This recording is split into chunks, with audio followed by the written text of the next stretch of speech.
Welcome to Real Time, Florida Sportsman. This week, we're in Bradenton. We're fishing for an inshore slam. It's time to find the shortest route to the hottest bite.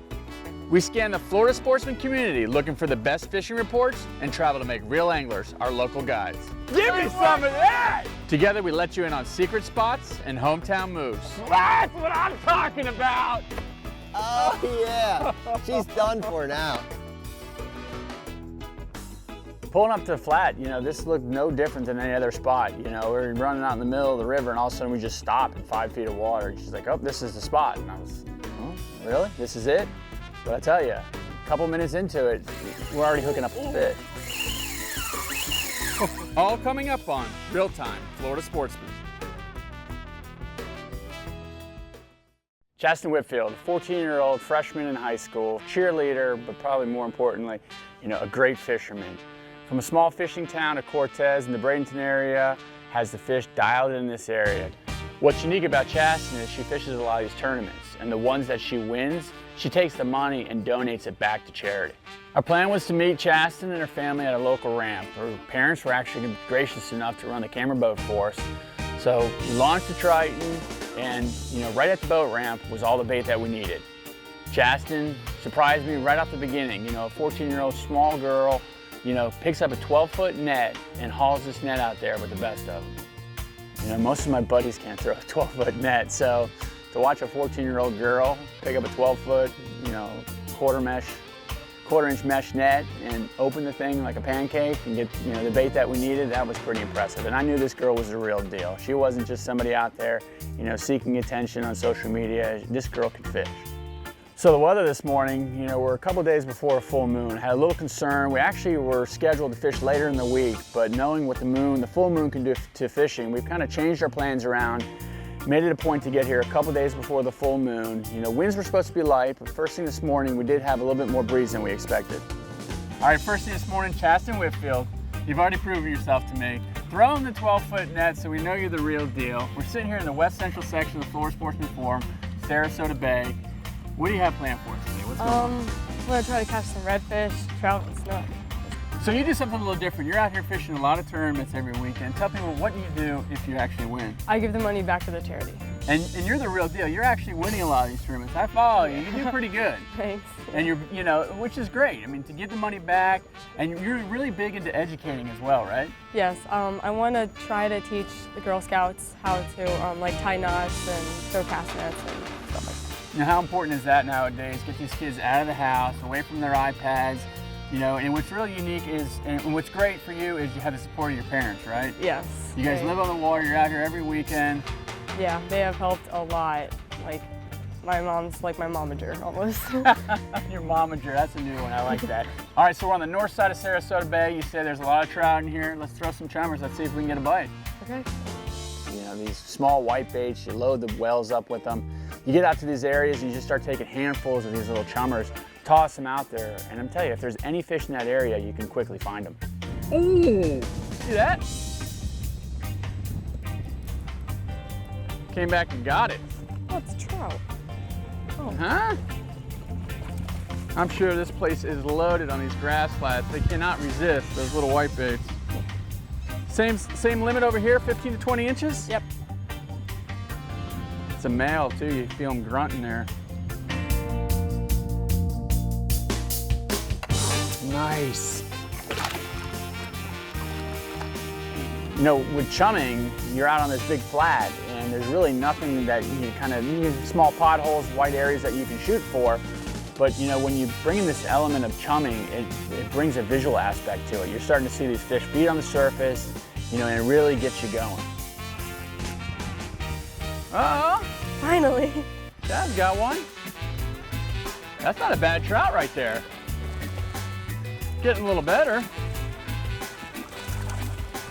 And they got such soft mouths. Yeah. Look at them spitting up all the chummers we're throwing out there. That's a little better one there. Yeah. Getting into the eating size. So you said there was trout on this flat. It didn't take long. A couple minutes, two fish in the boat.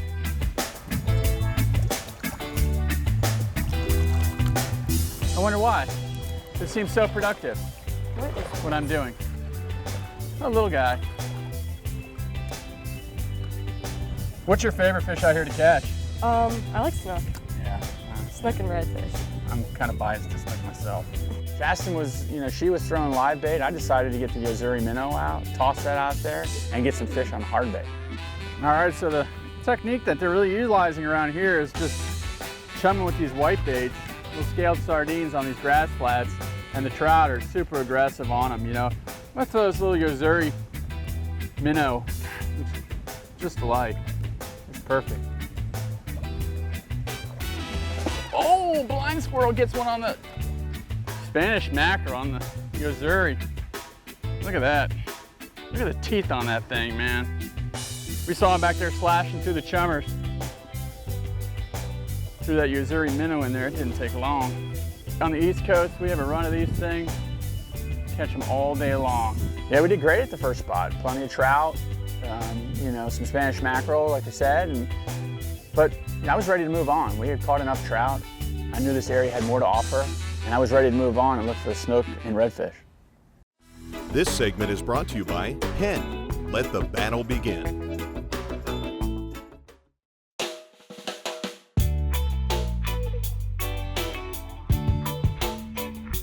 So coming off this, big vast flat, we decided to make our way over to one of the banks. So a little more protected shoreline, mangrove line shoreline, and we were gonna look for these redfish and snook in this area. All right, so we changed gears, back in this bay, trying to get out of the wind, man, it's blowing today. Yeah. So what's back in here? Some redfish, maybe a snook or two, maybe. So just like this shallower bay, this grass in here, sitting up Yeah. in here on this mangrove shoreline? Yeah, and with the potholes, they kind of come and hide into them, and maybe we'll get them out. Looking for Mr. Redfish. Most of my stuff on my coast, on the east coast of Florida, we're targeting, all structure, be it fallen trees, docks, boats, everything that's just a lot of structure. Out here is so much different that they're looking for potholes, on these flats or along these shorelines, just little deeper sections of water that are holding these fish.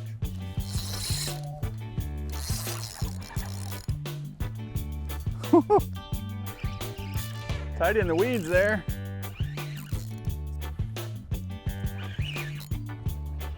Little snook maybe?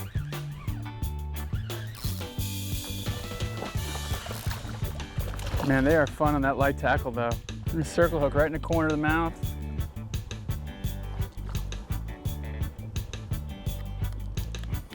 Pretty little snook. Green on him. Look at the color on his fin. You can tell he's in that grass. Beautiful fish. Once we found him, once it started blowing up on the chummers, it was game on, First, I was throwing baits out there, and Chaz was throwing baits out there. They were just free lining these little pilchers, and it seemed like they just kept running down into the grass. Decided to throw on the old popping cork. Everybody loves to watch a popping cork go underwater. Chuck it out there in a popping cork, maybe a foot and a half below the cork, and they were rising up, and they were just going to town on these pilchards. Little bob with a popping cork there. You see that thing blow up on him? That didn't take long.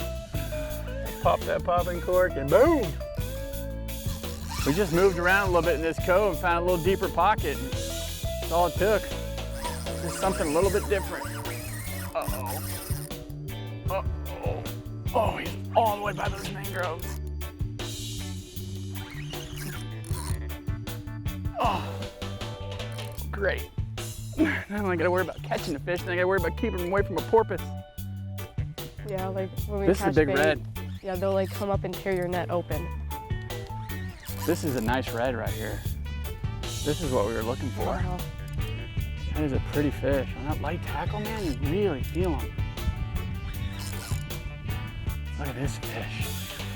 Top size slot, maybe. Oh, that is a pretty one right there. I switched over. That bait seemed to be running down into the weeds. I just put that little popping cork on. Popped it once. As soon as I popped that cork, man, he just jumped on it. Let this one go? Sure.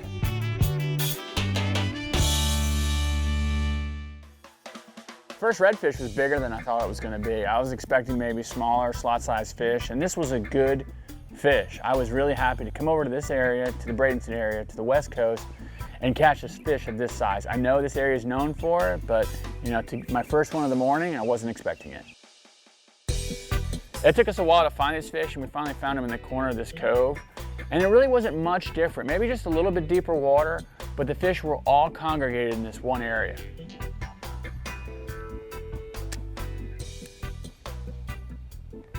There he went. A little snook. More with him. You see that one ate the bait that fell off. Little snook in that same little area, you know, it's amazing. You find these little pockets, a little deeper water, something just a little different on this flat, and everything's in there. Just kind of keep them happy with the chum. You just pick them off. Perfect colors. The yellows and greens. I'm gonna let this one go. This segment is brought to you by Mercury Marine, #1 on the water.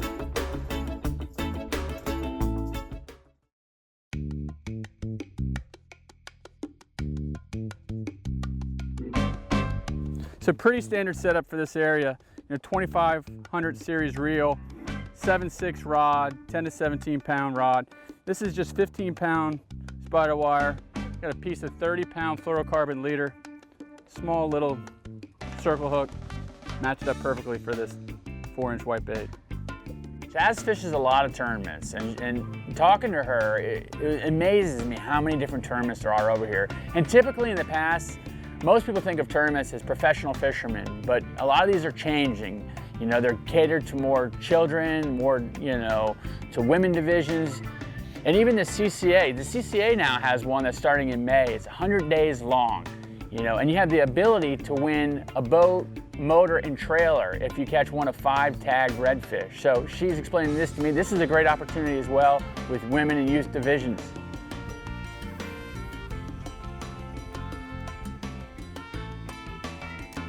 Fish on. I think they're a little beyond you there. Yeah. As soon as it hit the water, the cork disappeared. I'll tell you what, cork fishing, bobber fishing is fun stuff. That's another red. I just feel him digging. Whoa, look at that wake he just kicked up. As soon as it hit the water out in there. Oh boy, he's making a run for the trees. We've been all over this flat and just found this one little corner with a little deeper water. You know, so often that's just the case. You'll find a little area that they just like to be in. They're just schooled up in there. Nice. Wow. That's a good one, another good one. All similar size in this school. That's circle hook, just right in the corner of the mouth. As soon as that bait hit the water, he grabbed it. And the nice thing about these circle hooks, you just reel, you know, especially, and this is good for kids too, you know, they don't have to sit there and worry about getting a hook set. Just get them a circle hook. Just tell them to reel when they see the bobber go down. As much fun as they can get right there. Tell you what, you can still need to get one. Yeah. Flip that one, get back in the water, get you one.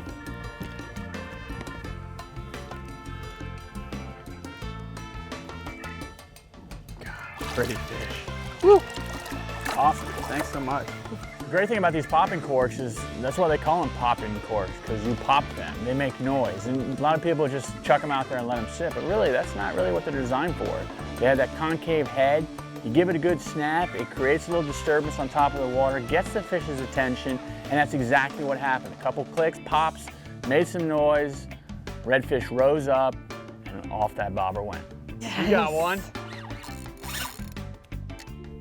Good job. I knew you got in there deep enough, it was gonna be over with. Is this about the size fish that you're typically catching? Yeah. Yeah, just about. And you guys get schools of hundreds of these. Yeah, they start tailing on the flats and it's so cool. You can throw on them and one will eat and then they'll spook off.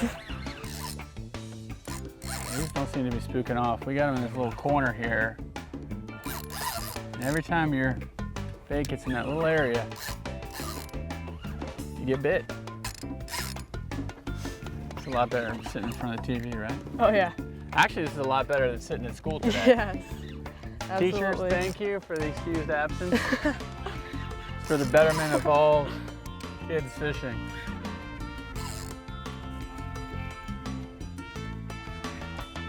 That's just cookie cutter. They're all about the same size. Yeah. All about keeper size. Top end slot. I'll land him for you. God. They're all in there eating that whitebait. Yeah. Float them on, baits in on a popping cork. Pop it every now and then, and just coming up, rising up, and taking it. Let this one go. Chaz was really happy. You know, there tends to be a lot of pressure on someone when they come out here, and to put that pressure on a 14-year-old girl, you know, it's not easy to put somebody on fish, and she knew the pressure was on her, but I tell you, man, she delivered, and I knew she was happy we found that school of fish.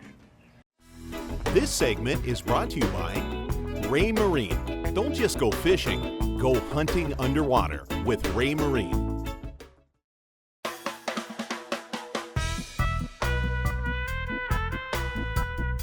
All right, in this week's seminar, we're going to talk to you about cast nets.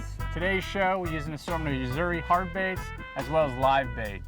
And what we utilized today was a lot of chumming with white baits, and really the key to that is to catch a lot of bait in the morning. Chaz is not a big girl, 14-year-old female, and a lot of times people say, well, they can't throw a 10-foot net or a 12-foot net. You threw that 12-foot net this morning like you were a champ. So Chaz and I actually use the same technique. She has a little extra rotation in hers to get a net out there, but she showed you this morning she can easily throw a 12-foot net. So the first one to do is go ahead and get nice coils in your hands. I'm right-handed. The line, it gets looped on my left wrist, and I coil the line into my left hand. I grab the horn, I slide the horn all the way to the top and clear the net. This is really the important part, is to make sure the net is cleared. Meaning that you want to go ahead and make sure none of these are stuck together or overlapped on each other. And this is the key to have a net that's going to open up all the way. So I know my net is cleared. I first want to do is slide down a couple feet, 2 or 3 feet, and I take a grip on the net. I take one loop, I choke back down to the bottom. I like to go at about waist level, choke back up on it again, and take another grip on the net. Now I have everything in my left hand. Next, what you want to do is just get maybe 1/8 of the net in your right hand. And I'm holding part of this net, and what I want to do is reach up underneath my left arm and put this over my left shoulder. So I have about 1/8 of the net over my left shoulder. Now I have 2 lead lines coming off. I grab the one closest to me. What I like to do is go ahead and grab it, hold on to my thumb there. And now what I want to do is take about 1/3 of the net that's left off and throw it over my right arm. I slide my hand up and I catch all of this net here. Roll my fingers over with my pointer and my thumb. I take a pinch of the weight and I'm holding it here. This is going to be my throwing position right here. The last thing I'm going to let go is my right hand. And the very last thing is to let go of these 2 fingers right here. This is when I rotate, I let go. This is the last thing I let go, and causes that net to open up all the way. And honestly, the best place to practice this is in the front yard. It's one of those things that you have to get out there. You have to just put your time in, practice at home, not in the water. The net's a lot lighter, it's a lot easier to deal with. Practice in the front yard until you can get that thing to open up all the way.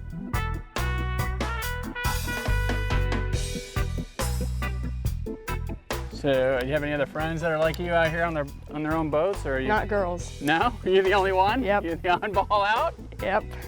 And we found some snook. They were a little tighter into the mangroves, a little closer in, but you know, every 3rd or 4th fish, you know, I was finding snook.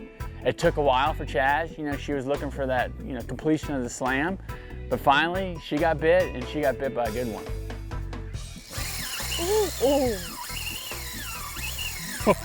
No. Wow. He's bad. Oh, and I got him on the plug. That's crazy.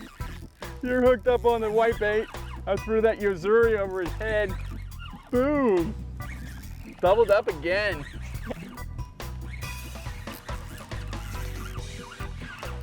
Oh, he's coming right at you. Good snook. Good snook. All right, it's a jack, but still, it was a good take on the artificial. It's not that snook that you got there. Look at that thing. Man, that's a good one. Ooh. Oh, ho, ho, ho, ho. He thumped that. Yeah. You knew it was something good when Wow. he bit. That is you're catching some quality fish today. You got a nice trout. I think you got a whole, a legitimate slam. Yeah. Keeper slam. Well, was a keeper. Hey, good job. You were gonna let him go anyway. So I got the slam, okay? But really, when you talk about it, you get a keeper slam or a slam. I got the slam. Chaz, on the other hand, she got the keeper slam. She had a keeper-sized trout, a snook, and a red. To do that in one day, that's telling you something. What do you say? We got the best of this cove? Yeah. Go back to the house, get some food? Yep, sounds good. Perfect evening after a great day of fishing. All in all, it was a great experience fishing with Chasten. From her tournament, winnings, to her donating them, to her, being involved in cheerleading at school, and to being a good student and heavily involved in fishing. It's just, all in all, I was so impressed with Chasten. And I gotta tell you, her family is probably, even more a part of her success than anything else. To have parents that are actively involved in fishing, that are willing to take you out fishing or even get you a small boat when you're that young, that's what it takes. It takes parents to get involved, parents to be active in what you do, and really to get these kids out on the water and teach them fishing.